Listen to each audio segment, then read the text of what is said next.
اعوذ باللہ من الشیطان الرجیم بسم اللہ الرحمن الرحیم الحمد للہ الذی علا فی توحدہ ودنا فی تفردہ وجلا فی سلطانہ وعظما فی ارکانہ فطر الخلائق بقدرتہ ونشر الریاح برحمتہ ووتد بالصخور میدان ارضہ ثم الصلاة والسلام علی اشرف الانبیاء والمرسلین وآلہ الطیبین الطاہرین۔ ناظرین محترم، سلام علیکم۔ انشاءاللہ امید ہے کہ آپ سب خیریت سے ہوں گے۔ کربلا کی عظیم تحریک کے حوالے سے آپ کی خدمت میں گفتگو ہو رہی ہے اور یہ بیان کیا کہ اس تحریک کے مختلف پہلو ہیں، مختلف پیغامات ہے۔ ان پیغاموں میں سے ایک اہم پیغام یہ ہے کہ کربلا آپ کو پیغام دیتی ہے کہ آپ کی مختلف ذمہ داریاں ہیں، آپ مسئول ہیں، آپ سے پوچھا جائے گا۔ کس چیز کے بارے میں؟ توحید کے بارے میں آپ سے پوچھا جائے گا، نبوت اور امامت کے بارے میں آپ سے پوچھا جائے گا، اور آپ کو اپنی ذمہ داریوں پر، تکالیف پر عمل کرنا ہوگا۔ تکالیف کسے کہتے ہیں؟ لغت میں تکلیف سے ہیں۔ جب ہم حکم دیتے ہیں کسی کو ایک کام کا انجام دینے کے لیے جس میں سختی ہے، دشواری ہے، مشقت ہے، تو اس فعل کو، مشقت آور فعل کو تکلیف کہا جاتا ہے۔ مثال کے طور پر سردیوں میں نماز صبح کے لیے اٹھنا اور سردیوں میں ٹھنڈے پانی سے وضو کرنا، اس میں مشقت ہے، سختی ہے۔ یا گرمیوں میں روزہ رکھنا 17-18 گھنٹے، کھانے اور پینے سے اجتناب کرنا، اس میں سختی ہے۔ یا آپ محنت سے پیسہ کماتے ہیں، مال اور دولت آپ جمع کرتے ہیں اور اسے راہ خدا میں انفاق کرتے ہیں، اس میں سختی ہے، دشواری ہے۔ تو یہ ہے تکلیف، تکالیف۔ اب تکالیف کے حوالے سے، ذمہ داریوں کے حوالے سے لوگوں کی مختلف قسمیں ہیں۔ کچھ لوگ تکلیف پذیر ہیں، یعنی اپنی تکلیف پر، ذمہ داری پر عمل کرتے ہیں۔ مثال کے طور پر ابراہیم نے عالم خواب میں تکلیف الہی کو، حکم الہی کو حاصل کیا تو اپنے بیٹے اسماعیل سے فرمایا، بیٹا اللہ کا حکم ہے کہ آپ کو راہ خدا میں قربان کر لوں، ذبح کر لوں۔ تو اسماعیل نے کیا فرمایا؟ یا ابت افعل ما تؤمر، بابا جان اللہ کی طرف سے آپ پر جو حکم ہوا ہے اس حکم کو انجام دے دے۔ تو اسماعیل تکلیف کے سامنے، اپنی ذمہ داری کے سامنے تسلیم محض ہے، یعنی اس کی ذمہ داری کیا ہے؟ اطاعت ہے، مطیع ہونا ہے۔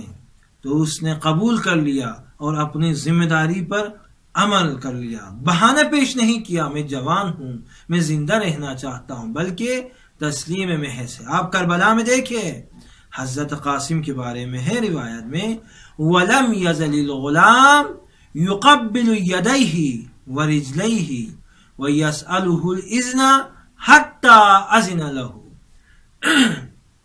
شہزادہ قاسم بار بار اصرار کرتے ہیں، حسین کے ہاتھوں کو چومتے ہیں، حسین کے قدموں کو چومتے ہیں، بار بار اجازت مانگتے ہیں، بار بار اذن جہاد طلب کرتے ہیں، اور آخر میں اسے، قاسم کو جہاد کے لیے اجازت ملتی ہے۔ کیوں؟ اس لیے قاسم مشتاق ہے، قاسم جانتے ہیں کہ ان کی ذمہ داری امام وقت کی حمایت کرنا، امام وقت کا دفاع کرنا، یہ قاسم کی ذمہ داری ہے۔ اسی لیے میدان میں جا کر اپنی جان کو قربان کر کے، اپنا سب کچھ قربان کر کے اپنے کو اس آیت کا مصداق بنا دیا، وَمِنَ النَّاسِ مَن يَشْرِي نَفْسَهُ ابْتِغَاءَ مَرْضَاتِ اللَّهِ وَاللَّهُ رَءُوفٌ بِالْعِبَادِ۔ اسی طرح علی اکبر ہے، علی اکبر کا تاریخی جملہ، جب امام حسین نے کلمہ استرجاع کی آیت استرجاع کی تلاوت فرمائی تو علی اکبر نے کیا فرمایا؟ پوچھا بابا جان ہم حق پر ہے یا نہیں؟ تو امام نے فرمایا ہم حق پر ہے۔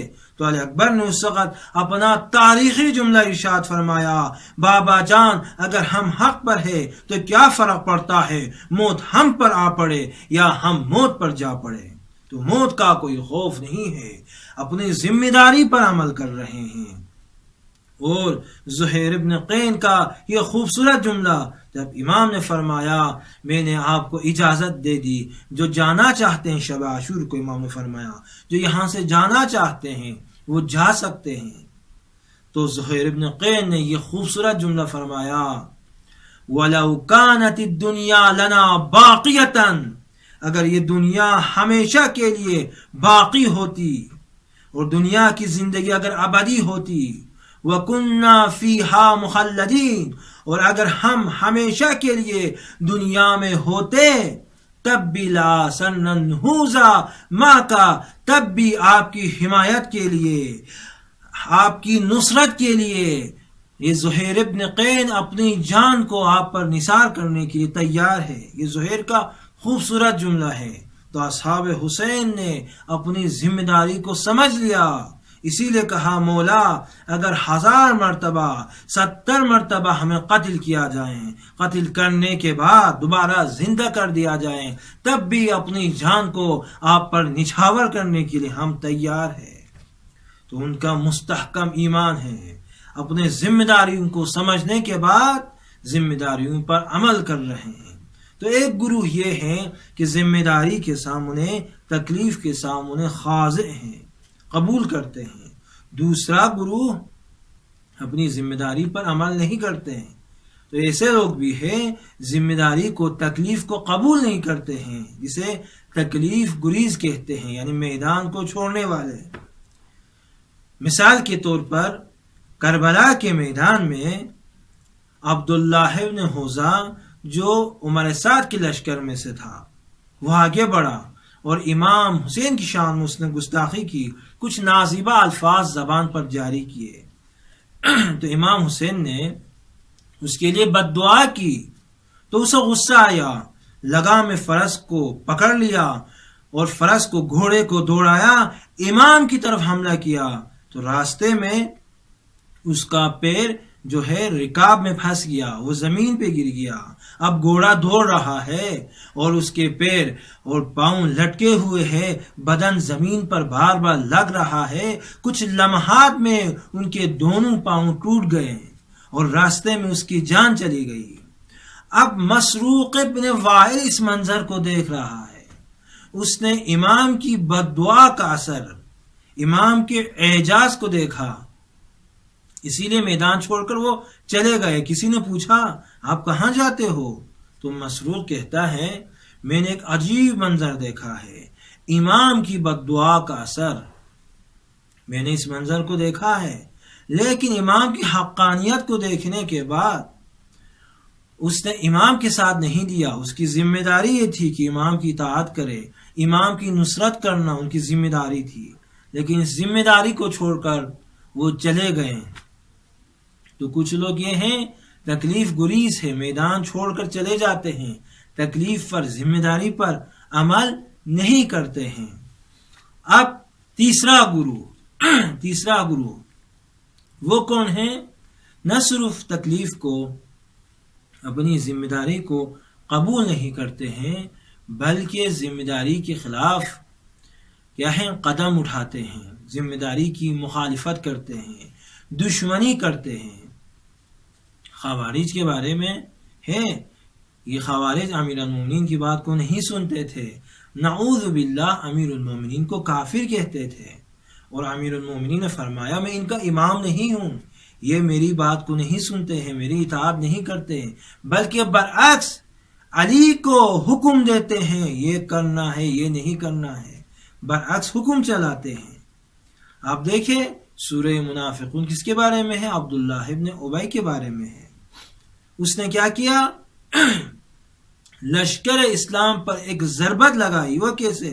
رسول نے احد کی جنگ کے لیے 1000 افراد کو تیار کیا تھا، اور آپ جانتے ہیں کہ دشمن کی تعداد اس سے کہیں زیادہ تھی۔ رسول نے 1000 افراد کو تیار کیا ہوا ہے اور لوگوں کے ساتھ مشورہ کیا، اور لوگوں کے ساتھ مشورہ کرنے کے بعد اس نتیجے پہ پہنچا اور یہ فیصلہ ہوا کہ ہم شہر سے باہر جنگ کریں گے، شہر کے اندر جنگ نہیں کریں گے۔ اور یہ لشکر اسلام آگے بڑھ رہا ہے، احد کی طرف بڑھ رہا ہے۔ اتنے میں عبداللہ ابن ابی نے منافقت کی اور 300 افراد کو لشکر سے، اسلام کے لشکر سے الگ کر دیا۔ اس نے کہا ہم شہر کے باہر نہیں، شہر سے باہر نہیں بلکہ شہر کے اندر ہم جنگ کرنے کے لیے تیار ہیں، ہم شہر میں جنگ کریں گے، شہر سے باہر ہم جنگ نہیں کریں گے۔ اس نعرے کو بلند کر کے اس نے 300 افراد کو الگ کر دیا۔ رسول کی بات نہیں مانی، رسول کی اطاعت نہیں کی۔ اس کی ذمہ داری تھی رسول کی اطاعت کرے، نہ صرف اطاعت نہیں کی بلکہ دشمنی کی، اور اسلام پر ایک عظیم ضربت لگائی۔ اور جنگ احد کے شکست کے وجوہات میں سے ایک وجہ یہی ہے، عبداللہ بن ابی کی منافقت کی وجہ سے شکست کا مختلف وجوہات ہے، ایک وجہ یہی۔ دیکھیے امام حسین نے جب عراق جانے کا فیصلہ کیا تو جابر ابن عبداللہ انصاری امام کی خدمت میں آئے۔ اس نے کہا مولا حالات ٹھیک نہیں ہے، سازگار نہیں ہے، آپ امام حسن مجتبی کی طرح صلح کر لے۔ تو امام نے کیا فرمایا؟ قد فعل ذلك اخی بامر اللہ و بامر رسول اللہ، اگر حسن مجتبی نے صلح کی ہے تو اللہ کے امر سے، اللہ کے حکم سے اور رسول کے حکم سے صلح کی ہے۔ تو اللہ نے حکم دیا تھا اور رسول نے حکم دیا تھا، تو اسی لیے صلح کیا کہ میں جنگ کر رہا ہوں، یہ اللہ کا حکم ہے، یہ رسول کا حکم ہے۔ حسن مجتبی نے صلح کی ہے، کیوں؟ صلح کرنا حسن کی ذمہ داری ہے، اور میں قیام کر رہا ہوں، کیوں؟ قیام کرنا میری ذمہ داری ہے۔ اب کچھ لوگ دلسوزی سے مشورہ دیتے ہیں اور کہتے ہیں یہ کرنا چاہیے، لیکن اب ارادے الہی کیا ہے، مشیت الہی کیا ہے، امر الہی کیا ہے، ہاں تکلیف الہی کیا ہے، ہماری ذمہ داری کیا ہے، اس کو کون جانتا ہے؟ یہ امام جانتے ہیں، امام تشخیص دے سکتے ہیں۔ اسی لیے امام کاظم نے فرمایا السلام علی مظہری امرہ و نہیہ، یعنی یہ ہستیاں، یہ معصومین امر خدا اور نہی خدا کو آشکار کرنے والی ہستیاں ہیں، یعنی یہ جانتے ہیں خدا کا امر کیا ہے، حکم الہی کیا ہے اور نہی الہی کیا ہے، کس چیز کو انجام دینا چاہیے، کس چیز کو کیا ہے نہی کی گئی ہے اور اسے چھوڑنا چاہیے۔ تو ذمہ داریوں کے حوالے سے امام معصوم جانتے ہیں۔ اب دیکھیں تمام کیا زحمت، کربلا کے میدان میں سعید ابن عبداللہ زمین پر پڑے ہوئے ہیں، چہرے اتھر سے خون بہ رہا ہے، اور اسی طرح پائے اتھر سے، سینے سے، بدن سے خون بہ رہا ہے، اور کربلا کی سرزمین کو سیراب کر رہا ہے۔ امام کے دفاع میں بدن پر تیروں کی بارش ہوئی، اب زمین پر پڑے ہوئے ہیں، امام ان کے سرانے پر آتے ہیں، اور سرانے آ کر امام پوچھتے ہیں کوئی وصیت ہے؟ تو اس نے کہا، سعید نے کہا مولا اوفیتو، یہ بتا دیجئے کہ میں نے اپنے عہد پر وفا کی ہے یا نہیں۔ مولا اگر میں نے عہد پر وفا کی ہے تو میری جان آسانی سے میرے بدن سے نکل جائے گی، اگر مولا آپ مجھ سے راضی نہیں ہیں تو سمجھ لو مولا میری جان سختی سے نکل جائے گی۔ جنگ جمل میں جب امیر المومنین زید ابن سوحان کے سرانے آئے تو زید ابن سوحان نے بھی یہی کہا، مولا آپ مجھ سے راضی ہے یا نہیں، مولا میں نے عہد پر وفا کی ہے یا نہیں۔ اس کے بعد زید ابن سوحان نے ایک عجیب جملہ کہا، مولا لا تغسلوا انی دمن، مولا میرے چہرے پر جو خون ہے اسے صاف نہیں کرنا، کیوں؟